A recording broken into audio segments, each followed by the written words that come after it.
Jai Baba, good to be back with you all today. So yesterday we all shared together, or at least I tried to share with you some glimpses of my life at Meherazad and being blessed to be with Erich in the Mandalay, and how that helped me, and I helped all of you in making Baba's love most tangible. I said more tangible, but let's make it most tangible. Today, let's travel to the other side of Meherazad and vicariously visit, in a sense, the women's side, where Baba's beloved Mehera resided with the other women Mandali. And I guess yesterday I shared a story with you about being doubly blessed. Well, I was doubly blessed because I was also blessed to be in the proximity of beloved Baba's Mehera, whom he called his very breath, whom he said is the one in the universe who loves him as he should be loved.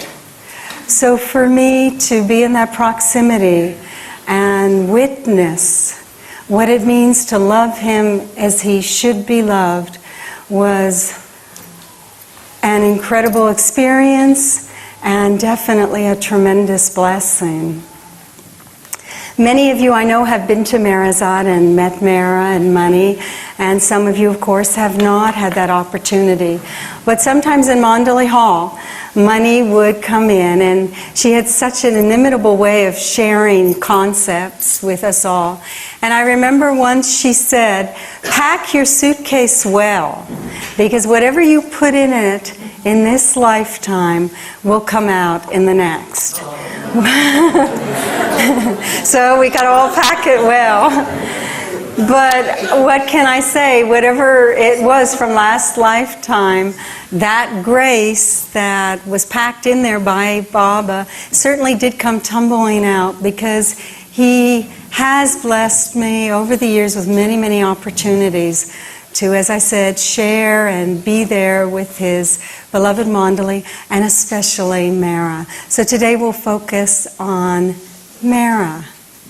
For the women who have met Mehera, I think they would wholeheartedly agree that this is the greatest time to be in female form. I've often thought that I am thankful to Baba that I was a woman this time. And the very reason why is because of Mehera. And the reason I say that is because Mehera lived, of course, an incredible life. I'm sure you've all read about it, and I'm certainly not the biographer of Mehera, so I'm not going to go into that in that way. But if you were a female, if you were a woman, it was as though Baba already gave you access to the inner sanctum sanctorum, because Mehera had always been so secluded for so much of her life with Baba. Baba's order to her was that she was not ever allowed to be touched by men. The women Mandali, of course, during all those years with Baba were extremely careful, and it was almost like a circle of love that they would make around Mehera to protect her in that way. So in the latter years, after Baba dropped his body, Mehera's shyness was still there. And although she met all the men and was so loving, they didn't have the same opportunity that we had. Isn't that true? They couldn't have tea with Mehera. They couldn't really sit next to Mehera. They couldn't have Mehera feel so totally free that she might just put her arm around you or clap you on the back or tease you or fix your scarf and show you how to wear a dupata. And to me, just that was worth being a female in this lifetime. But especially because, as I said yesterday, I really wanted to have that experience of being with Meher Baba as man, to know what that was like to be with God in human form and serve him. And of course that was not my destiny. But through Mehera, Baba's unbelievable compassion rained upon me, because through Mehera, He allowed me and all the other women who were around to have chances, to have tiny moments, to have little tastes and glimpses of her life and her love for Baba. And because, in a sense, being a female, she might just turn to you and say, Katie, can you go find out where so-and-so went? And that was Katie's opportunity to serve Mehera, or at least that's how I took it. And of course, many, many women had equal opportunities or more, but since I'm up here, I'm sharing from my viewpoint with you all. You might be interested in knowing how it all began. So today again, I'm going to share the beginnings. I met Mehera in 1971, and in those years there weren't a lot of pilgrims that were visiting Meherazad. There wasn't the same timetable that came about later. There wasn't a tea time per se, although if you were there you would get to have tea with Mehera. That all came a little bit later when more of us came, but in that very early beginning, when I first came, I think there was maybe one other woman, and dear Virginia Small, who I guess isn't here today, but Virginia was there at that time, and we were the only females pilgrims there at the time when I visited in 1971. And my first visit with Mehera, or first meeting with Mehera, took place on Baba's veranda of the big house, Baba's home. And I remember Mehera embracing me. And then she was so sweet. Mehera was so accessible in one sense, so down to earth, so lively, so effervescent, so overflowing. I really can't describe it. I've really thought, how can I describe the indescribable? I really am not able to. But she had that quality, and it was like a magnet, I think, for all of us girls and women and children. We wanted to be with her. You wanted to be with Mehera, because just being in her presence radiated so much of Baba's love through her. But at the same time, there was a beauty about Mehera that was not only a physical beauty, which any of you who have seen her pictures and photos know how beautiful she was, but there was an inner beauty that, again, was immeasurably beautiful. And there was a stillness that surrounded her. In the midst of all activity, Mehera was still, because she had only one activity, only one focus, only one thought, only one desire, and that was how to love her beloved Baba more. And I guess that's what Baba means when he says that when you really love him, the real lover doesn't even know that they're loving. Because my experience with Mehera was witnessing how for her, we would just want to hear every word, but for her, she would relive that. And yet at the same time, she would also remember, if only. And that made it so tangible. That made it so down to earth, because we all in our life have if only, or what is the saying, should have, would have, could have. And Mehera did that too with us. And that made her awesome, and at the same time, one's dearest that you just wanted to be with because of how she was. So my first meeting, I came up to the veranda, and she sat me down, and she started to show me a photograph of Baba. And her love was so infectious, so contagious, that I couldn't help. And she was shy in those days. It was her beginnings of coming out with all of us. And I was shy. I wasn't that there either. I was shy of it, but I wanted it. It was kind of two things at the same time. So I was sitting there, and she's showing me Baba and saying, look how beautiful he is, and I'm oohing and awing and just all caught up in this, and here I am at Meherazad, my dream come true, and here I am with the beloved of the beloved, and ooh, yes, he's so beautiful. And she turned to me, and she goes, oh, you like that photo of Baba? Here, Baba wants you to have it. And so she gave me the photo of Baba, and I still have it to this day. I keep it by my bed in my room at Meherazad. And then she brings out another photograph of Baba.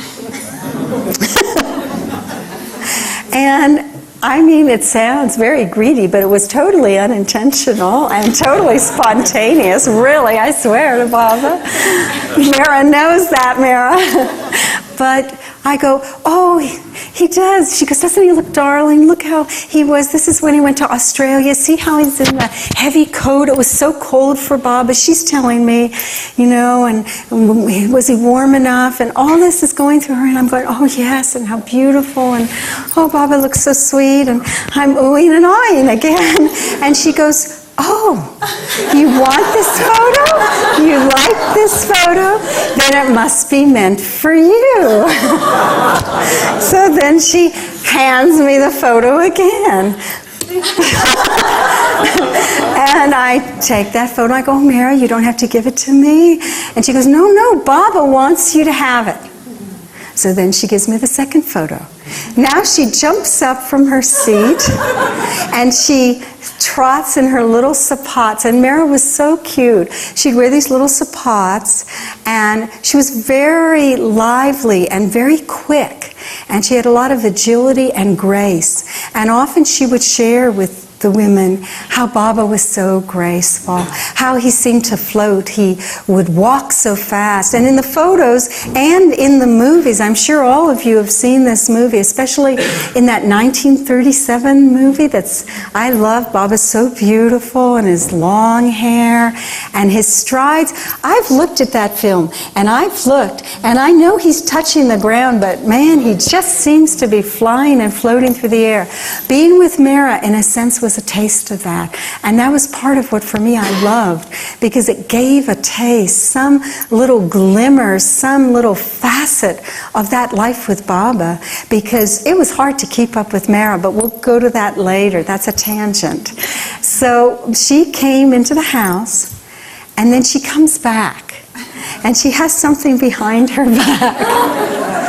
And she comes up to me, and she says to me, now, I'm not going to give you this photo of Baba, because if I give you this one, you're going to like it too, and then there won't be any left for me. And she's got such a twinkle in her eye, and is teasing, and joking. And then, of course, she shows me the photo of Baba, and I ooh and ah, and she goes, you're not going to get this one, But that moment, in a sense, was for me that, what would be the word? That hint, that whiff of longing, that I felt so much that, Baba, I wasn't with you, but if only I could be with Mehera, if only I could be here and do anything, some little thing to serve her. Because the women Mandali later, and I'm jumping, but later they had said that Baba had told them that to please Mehera would be pleasing to him. And that's a whole nother facet which we'll go to later, I hope, if Baba wishes it. But so I wanted to be there so much. And it was such an, impossible dream, but I really wanted that. Now this is 1971. So now Mehera gets up, and she puts the photographs aside, and she takes me by the hand to show me Baba's garden. So we start walking down the steps from the house, and I'm describing it to you today this way because, well, it's reliving it for me too. I can still see the spot where we stopped. And we're going through the garden and approaching almost that invisible boundary line between the men's side and the women's side. She's taken me around the garden, and we're standing there together. And she says to me, you know, I wanted this to be such a beautiful garden for Baba. Yeah, he loves beauty so much. And I said to Baba, I said, but Baba, it's so hard. Ahmednagar is so dry and dusty, and why did we have to be here? It's so hard to garden and get the flowers to grow. And she's telling me all this, and I'm just looking at her, and I didn't have any fast comebacks, you know.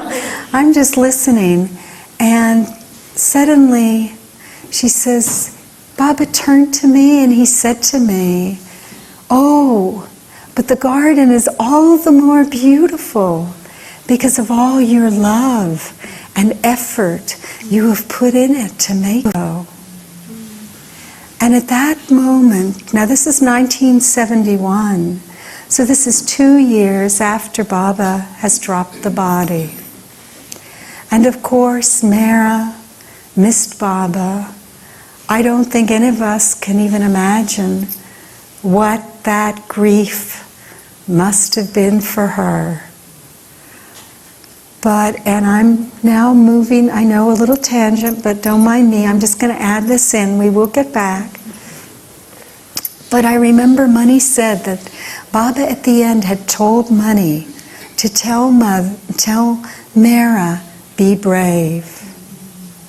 And Mani at the time had shared with all of us in Mandali Hall and on the veranda that she felt at the time that Baba was asking Mehera to be brave. But later she realized that Baba wasn't asking Mehera to be brave. Baba was making Mehera brave. He was giving her that courage, that strength to be brave. And as Mani would share, Mehera, in that time when hundreds came during Baba's interment, when all that happened, it was Mehera, the one who was grieving so much, whose whole life had been to love Baba as he should be loved. And she took on that role to embrace and give solace, in a sense, to the world. Here I am, a new Baba lover who doesn't really know anything. I found out about Baba, of course, in 1968, but it's my first trip to India. And I'm standing in Baba's garden with Mehera in the garden, and she looks at me. And suddenly the whole mood, what was in her heart, I can't say. I'm only a witness. But there was a stillness, and tears started to trickle down her face. And she started to remember Baba and all that he suffered. And she said he was so beautiful, but he endured so much. And he used to stride so beautifully. But then the accidents, they made it so hard for Baba. And he had such a beautiful singing voice. And his voice was so wonderful. And he would joke with us and talk with us. And look what Baba did. He kept silence. And the tears came down her face, and I didn't know that you weren't supposed to allow Mehera to cry. I didn't know anything about it, but I couldn't have done anything anyway because I had nothing, absolutely nothing to give Mehera. I just stood there and looked in her eyes, and the tears started trickling down my cheeks too.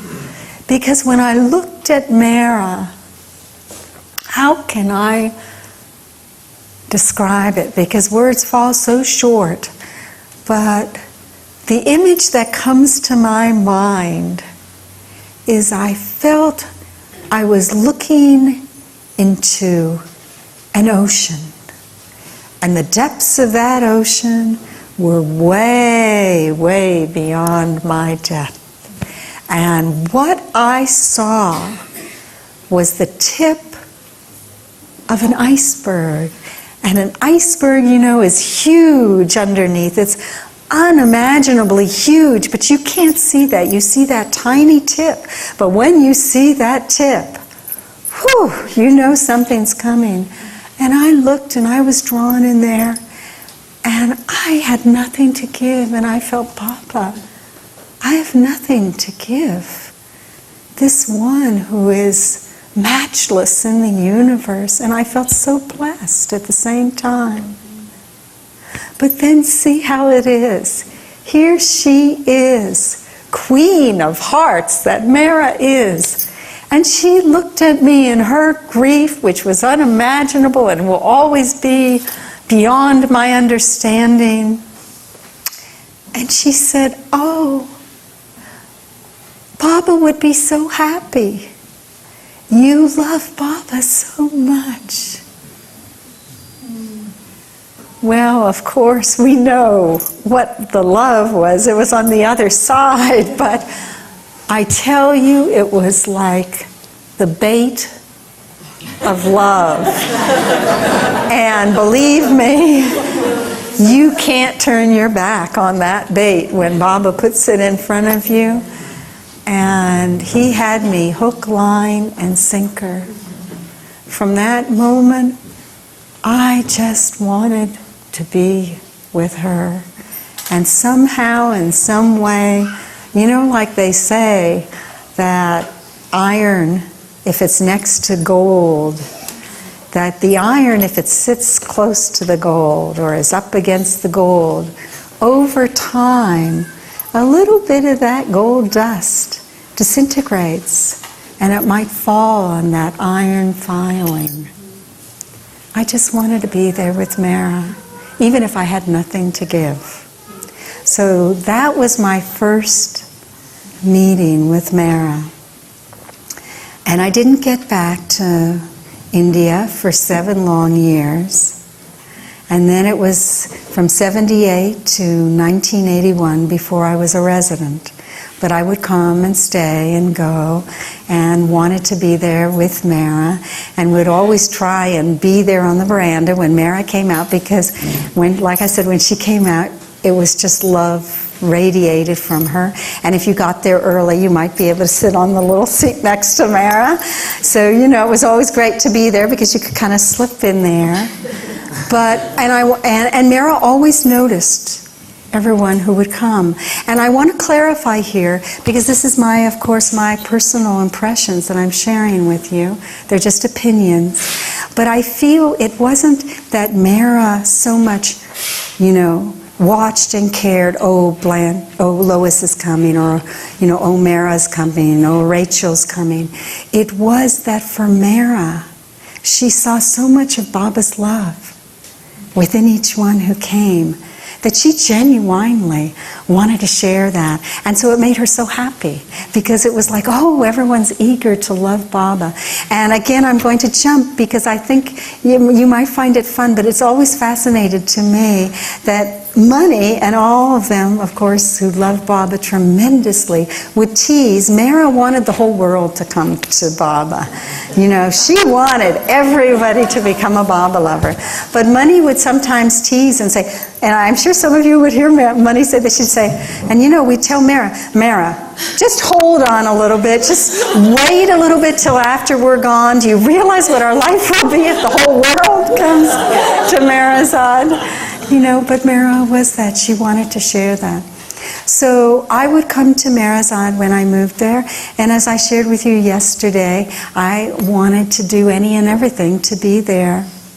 And in the mornings I would help in the clinic, and in the afternoons I would try and make myself of use to them. So I was willing to do any and everything, which meant I would do a little bit of mending and a little bit of sewing and a little bit of this and a little bit of that. And then I got to iron Baba's bedspread, and then gradually Mehera would give me a little button to sew on, or a little snap on her blouses, or what they call press buttons. And then it moved on to, she'd let me, iron her blouses, or shorten her skirts, or lengthen her skirts, a little of this and that. And then Casey and I got the opportunity to help at the tea times as more girls came. And I'm going to get to that, but we're going to hold that in abeyance. And any and everything. But what I found in all those opportunities that Baba did indeed give, I found that the truth of it is that there are opportunities for us, yes, and the work is there. But it's opportunities that through that work He works on us. And so everything that you think you know how to do, and I'm talking about mundane chores of life, I discovered quickly that I didn't know how to do. And I'm talking about peeling an apple, or pouring a cup of tea, holding an umbrella, or putting a Band-Aid on a cut, things that we take for granted. When you're doing them in Baba's home for Baba, you learn fast that you've got a lot to learn. But I suppose that is Baba's way, because really speaking, as I was sharing with you in yesterday's talk, how Erich said that life with Baba was a life of humiliation and embarrassment. Mehera also in her own way, and I'm going to share that in a moment, she revealed that, and it was so beautiful because it became stepping stones. And again, I'm assimilating these things now. I haven't been able to live it, but they've become signposts in my life, or stepping stones to trying to try to strive to learn how to, because through living with them they shared that you must go through that. That is the way. That it's the way that Baba chips our ego, so that we hope that at least some little bit of our pride can be dissipated, because we're filled with that. So what I want to get back to now is an incident that illustrates this, because it's kind of fun. This happened in the early years when I first was there as a resident. We girls who were, or young women, but they always called us girls. We were all kids until I would say the last couple of years, when all of you who have had children who now are growing up would now serve there. So we were always the kids till recently. And now we look back and go, wow, now I guess we're not the kids anymore. But anyway, so we were the girls. And we all, the girl residents, women residents, were given wonderful opportunities to be with the women Mandalay.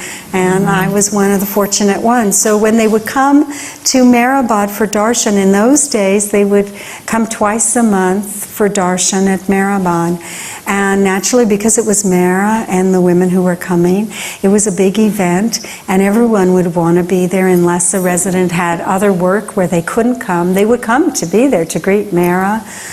People would come whenever they could from Bombay or Pune to be there. So there were often crowds. But we girls had, like I said, these wonderful opportunities. I guess I should put these aside again like yesterday. We'll see what we get to. And I was there. So on one occasion, I was there at the car when they arrived, and the way it would happen is the women would come from Meherabad, and then they would greet and meet everybody and go for Baba's darshan into the samadhi. And then afterwards, Mehera would step out from the samadhi, and she would now approach Baba's cabin. And so I was there that day, and I was there to help Mehera, among many of the women, but I was there. So Mehera takes my arm, and I'm holding the umbrella over her head, and we're approaching the cabin. And in the meantime, many people come up to greet Mehera, and so people are giving her gifts. So I'm holding the umbrella, and she gives me the gifts. And at first it's an apple, and then it's a box of sweets or whatever, and my left arm, I'm holding him. And then we get up the steps to the cabin. She goes inside, and now I'm waiting for her to come out. And you know, there's several steps down that cabin, and I'm still holding the gifts in readiness, you know, trying to do my all to be there. And Mehera steps out. Now she grabs, meaning she presses my arm to hold it, and I'm really happy, and I'm trying to get the umbrella, and I'm also scared to death that I'm going to drop an apple on her foot or something. So I'm trying to hold it over her head, and I've got that apple and the other gifts that I can't figure out how to kind of balance. And as we're stepping down, I do not properly shield Mehera from the sun. You know, in all this, obviously, I didn't get the umbrella properly over Mehera. Now, this is Baba's Mehera, and she was very straightforward about things, and he pointed it out to me that I wasn't doing it properly, and it was my lesson in equal poise in public while being in a state of total devastation inside. Because I felt, oh my God, Baba, I failed. I didn't do it right. I didn't shield and protect Mehera. These are all going through my mind while I'm saying, I'm sorry, Mehera, and trying to smile and pretend like nothing had happened and do a better job. I go home, and of course, inside, I'm really feeling like, oh my God, how can I face Mehera tomorrow at Meherazad? But I go, and that day she comes out on the veranda, and she just glances, and she walks to her seat and sits down. And without any ado, she launches into a story. And truly, Baba's compassion was there, because it was such a beautiful learning experience, and I am sure that there were many people on that veranda who felt Baba was helping them, and I was among them. And Mehera starts out saying, you know, she says, it is really true that to be humiliated in public is of great spiritual benefit, because it chips at our ego and it helps us to learn to have humility. And she goes, I have a story to share with you all. And she giggles. She goes, you like this? She says, you know, Upasani Maharaj, people would come to him, and people knew what a blessing it was to go to him. So a family came to Upasani Maharaj, and they had always come. They were devotees of his. And when the son was old enough to be married, they brought the new bride for Upasani Maharaj's blessings. And of course he blessed them, and they heard his discourse, and they went home. And then the next time, she tells the new bride, now we will all go to Upasani Maharaj, but today you are not to leave. We will leave, but you are not to leave, and I do not want you ever entering our house again unless Upasani Maharaj beats you. You must get beaten by Upasani Maharaj before you can go home. So you can imagine this poor bride. So she goes and she sits there, and everyone leaves, and she's still sitting there in front of Upasani Maharaj, and he asks her, you know, what is it? Everyone is to leave. And she says, I don't know what to do. My mother-in-law says that I can't go home until you beat me. And he says to her, you tell your mother-in-law that my beatings are not so cheap. Because you see, in India, they know that it's a blessing to be beaten. Now, Mehera is so cute when she tells this. It's a blessing to be beaten by a perfect master. By a perfect master, of course. Thank you, Steve. For those who don't know, Upasani Maharaj was one of Baba's 5 perfect masters. Yes. So Mehera is giggling, though, and sharing this. She goes, And so let me share with you how it was when I was young. And I was so embarrassed when Baba got upset with me. See how it is, she is so down to earth. And yet at the same time, she is that queen of the universe, that beloved of the beloved.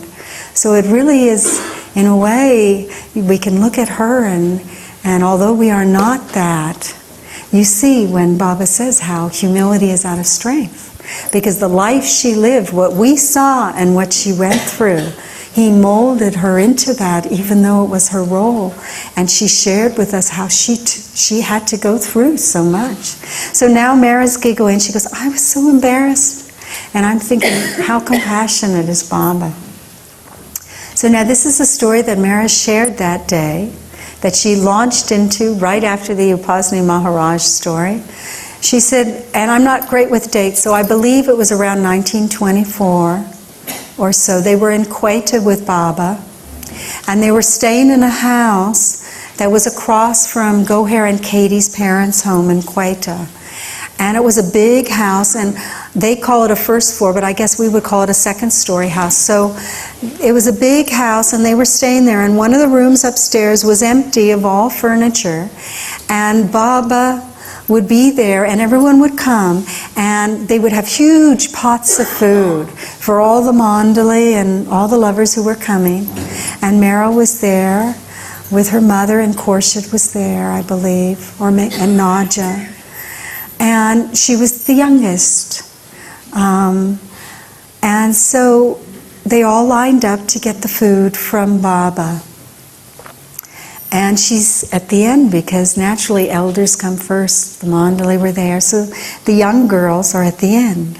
And Mehera happened to be the last one. And she said she would end up being the last one because she was the youngest. So she gets to Baba and she puts out her plate for Baba to ladle on the prasad, to be given food by Baba. It was Baba's prasad. And Baba suddenly grabs that plate out of Mehera's hand and he throws it towards the door, which was open. And mind you, they're on an upper story.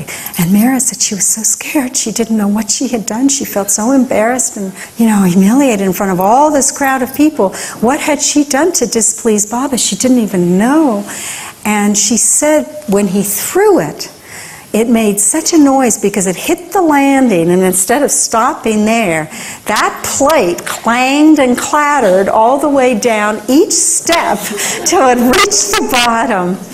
And she said she just stood there in front of Baba, and Baba said to her, "Why do you always come last? Every day you come last. You are to come sooner."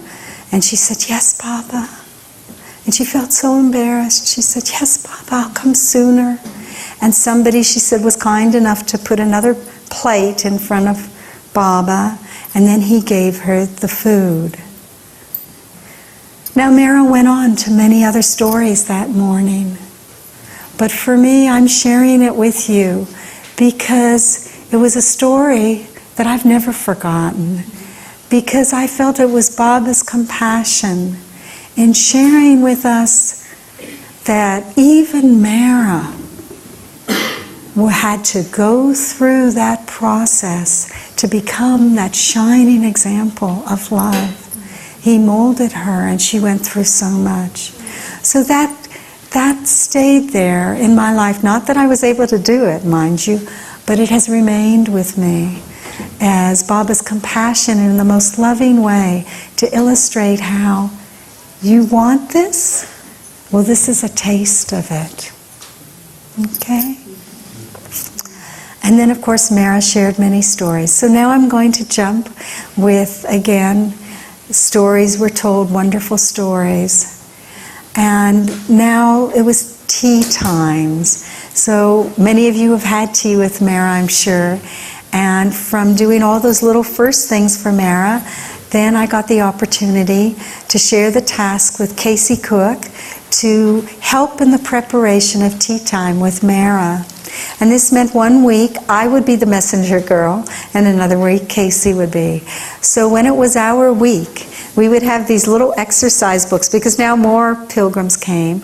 And all the women would be given an opportunity to have tea with Mehera. But it wasn't that simple, because everybody wanted to have tea with Mehera, and we would write down all the names of the women that were present at Meherazad that day, and we would take them to go here, and Mehera wanted to make sure that everybody had an opportunity. So we would have to write down whether someone had just come.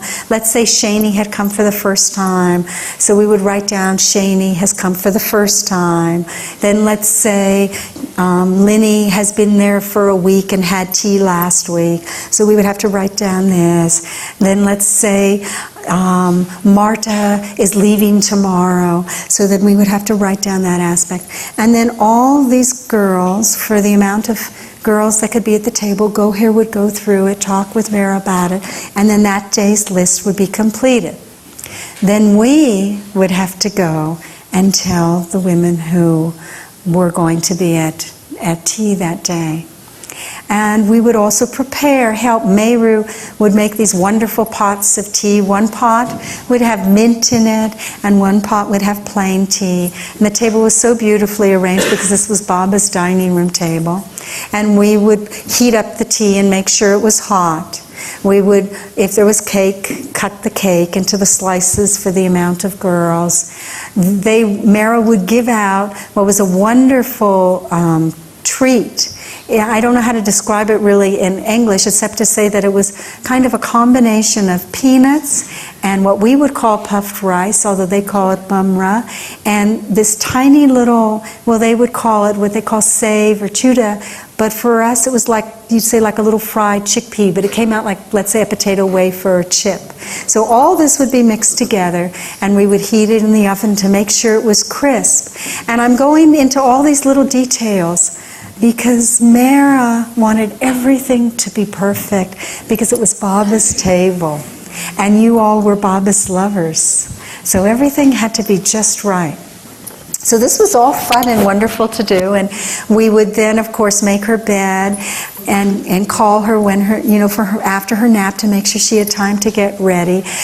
Why? Because Mehera wanted everything to look beautiful as you strolled through the house.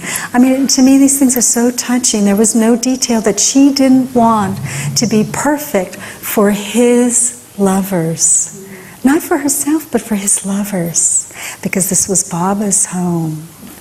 So Mehera would come out, and she would greet the girls. She would come out so sweetly with a sparkle in her eye, and she'd say, "Come, let's have tea." And then she would lead the girls into the dining room table. And as she would get to Baba's seat, she would turn to Baba. And I'm saying as I remember it, so I may not have the words exactly right, but I hope I'll convey the feel, was she would say, "Come, Baba darling, join us for tea today." And then we would all sit at the table. Well, I wouldn't, Casey wouldn't, we who were the helpers. All the girls would sit at the table. And then Mehera would be at the head of the table, and now we would have our spiritual training. Because it was wonderful to be there. I mean, absolutely wonderful to be there. And, you'd be giving to Mehera and trying to help Mehera. But it was also, again, another opportunity for us to try and lose ourselves, for us to try and accept what came with equal poise. Because Mehera was a perfectionist. As I just tried to illustrate to you, she wanted everything perfect. And often we really could not hit that mark. Sometimes she'd see some child, or like my daughter would be there, who happened to be there that day, and she'd say, "Oh, come have tea with me." And she would bring the child in to have tea, which meant, of course, that there was one extra seat that we had not accounted for. And then we would rush to try and get everything ready. But sometimes there'd be another girl. Maybe Kathy would suddenly arrive, and she would want Kathy to be included. And she'd say, "Oh, Kathy, I haven't seen you for so long. Come have tea with us." And we'd be saying, "Oh my God, Baba, please help us." And then we would be rushing to try and get another seat to squeeze into the table, to get another plate ready, to put the cookie on, so that everything could go properly when Mehera would arrive. And sometimes it didn't. And Mehera would take us to task in a very loving way. But again, it was one of these situations where you found, oh my God, I can't please her, I've ruined everything. Because she would turn to you and she'd say, what have you been doing all day? You couldn't even put the plates properly for Baba's lovers? I mean, I'm giving impressions. I'm not giving exact words, but I hope that's conveyed. And again, you would say, oh, I'm sorry, Mehera, and hope that the whole thing would die down. And inside you're saying, oh, Baba, forgive me. I hope I don't do it wrong again. But you wanted to just, oh, you've never seen his hands before. Like, what has she seen in my hands? And I found that so wonderful. That Baba had that humor and that fun to go, what's she seen in my hands? Or at least that's how Mehera conveyed it. So all these moments for me were so wonderful because they put me in that proximity of seeing how his love was made tangible. Chores. I mean, it was wonderful, but I'm calling it that because it's like little things you would do, little sewing and stitching and ironing and all these things that we call chores, which were such wonderful opportunities. But one day I'm massaging Governor because, of course, we're focusing on Mehera, but Baba also gave many opportunities to learn from his women mandali, who each in themselves are diverse personalities, but have that singular focus on their beloved. But that's another story. So I'm massaging Governor, which she would allow us girls to have that opportunity to do.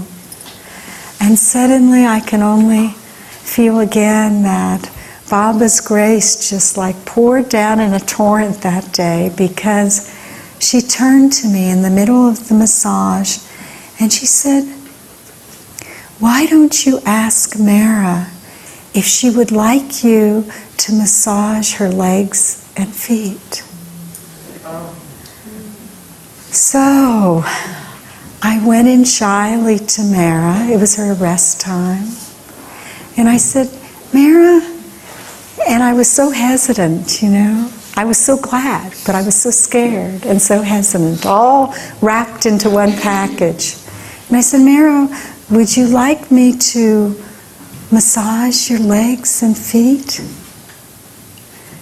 And amazing grace as it is, she said yes. And that opened up another window, not only Baba giving me the opportunity to do it, no doubt, but a window of Mehera and her love for Baba. So now I have the opportunity to massage Mehera's legs and feet. And of course, most of the time she didn't talk because it was a rest time. The idea was for her to fall asleep, of course. But it was a wonderful atmosphere to be in her room, to be there with her, to pray to Baba that it somehow relaxed her. And one day she turns to me and she goes, and just this so sweet, such sweetness. I mean, I can't say it enough. Mehera was the personification to me of that sweetness. She had that fire. She had everything that needed to be there to serve and love her beloved in that role that she played. But she had this quality of sweetness that was wonderful.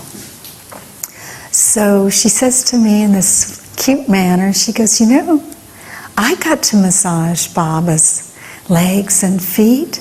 And you know what he told me? He said, if I massaged him every day, he would make me like Baba John. But then she laughs and she says, but Baba was very mischievous because he knew I wouldn't have that opportunity because he'd go off on the must trips. He went to the West. I didn't get the chance to massage Baba's feet and legs every day. So she shared that, and then she said, but he showed me how he liked to have his toes and feet massaged. Would you like me to show you how he showed me how to massage his feet? And of course I said, yes, Mehera. And she showed me how she had massaged Baba's feet and his toes. and said, would you like to massage my toes that way?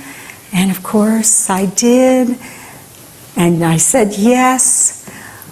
But I'm sharing this not because I had the opportunity, but to show and share with you how it was another jewel of a glimpse of how Baba answers our heart. How I wanted to have that opportunity to serve Baba as man. That wasn't in my destiny. But what he did in his compassion was give me this chance to serve him by serving as Mehera in these tiny, maybe little ways, but allowing me to know that that's how he allowed her to do it.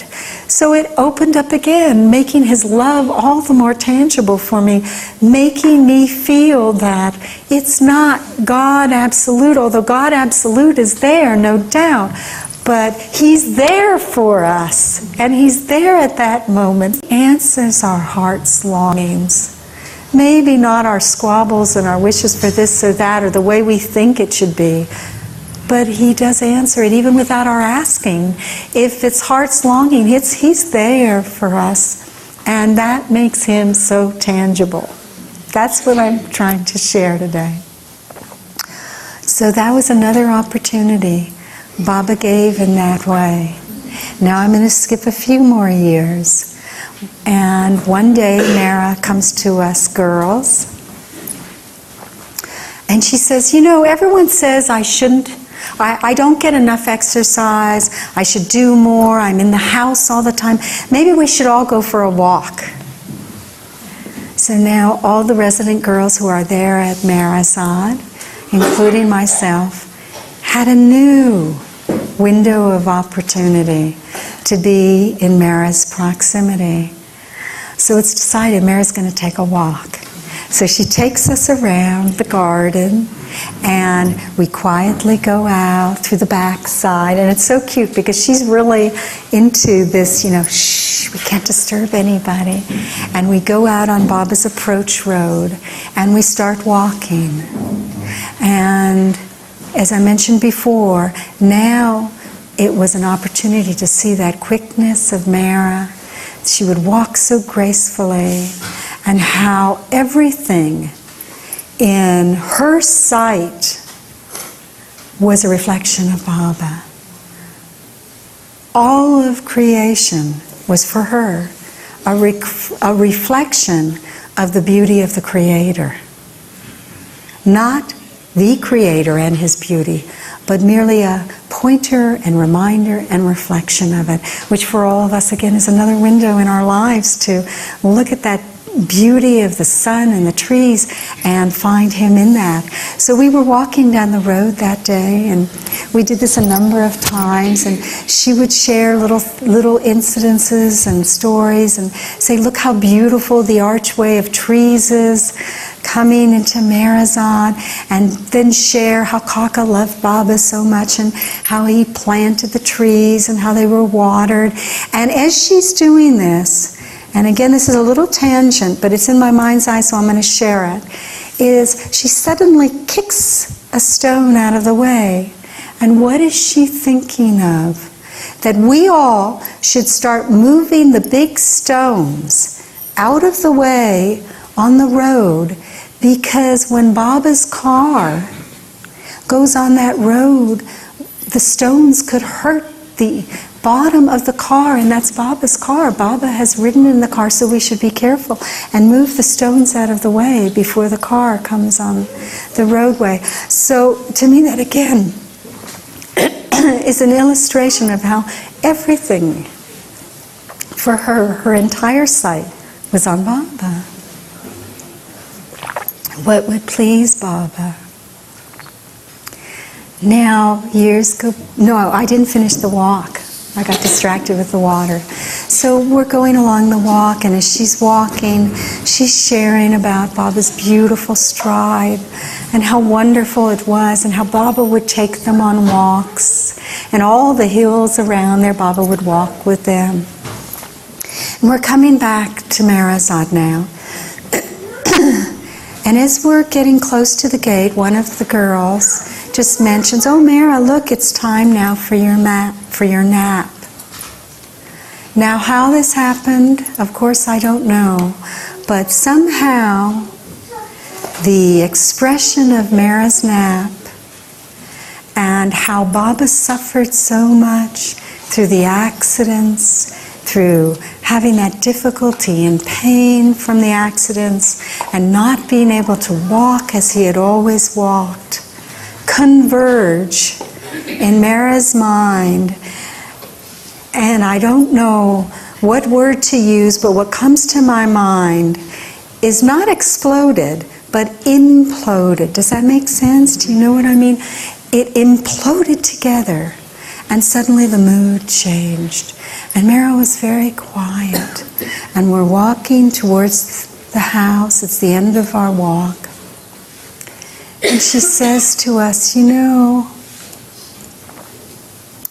nighttime is the only time I have to be alone with Baba. And so when everyone is asleep, I stay up so that I can have some time to think about Baba, to remember him. And I go to Baba's room so I can be alone with him. And then I go to the dining room where I serve him.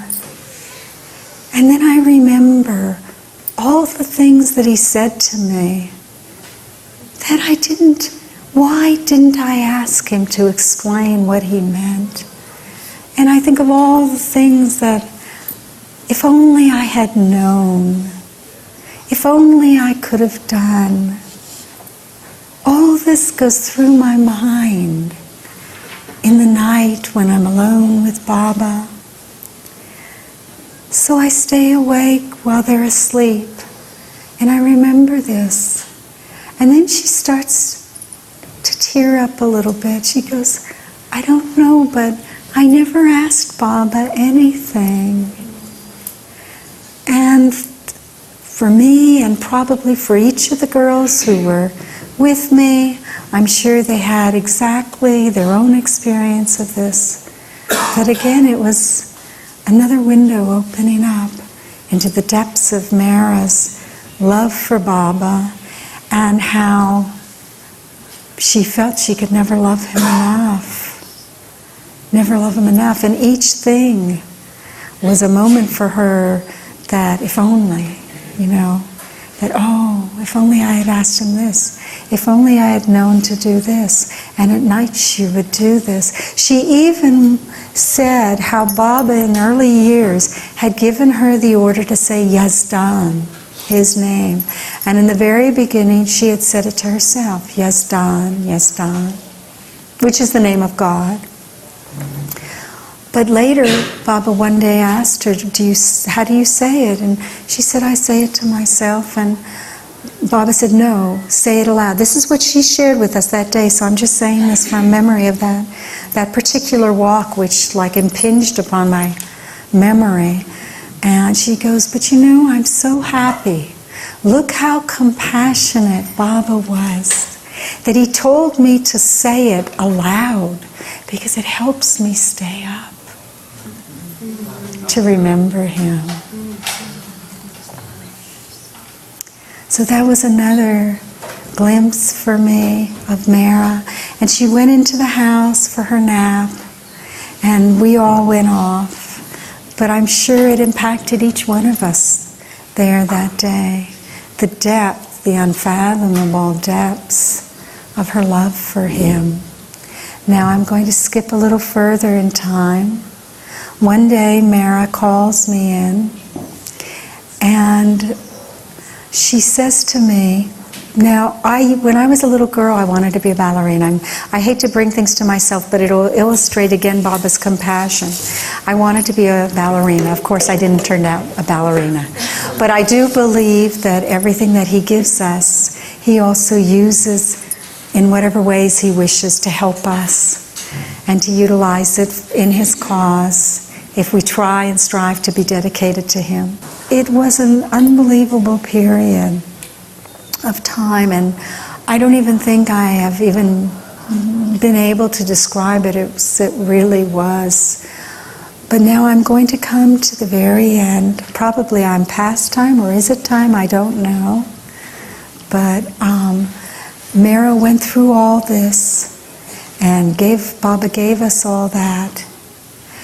And we would be there with her. Money devised that Heather would give her speech therapy. All these things would happen to try and help her. But gradually, naturally, there was more of that withdrawal.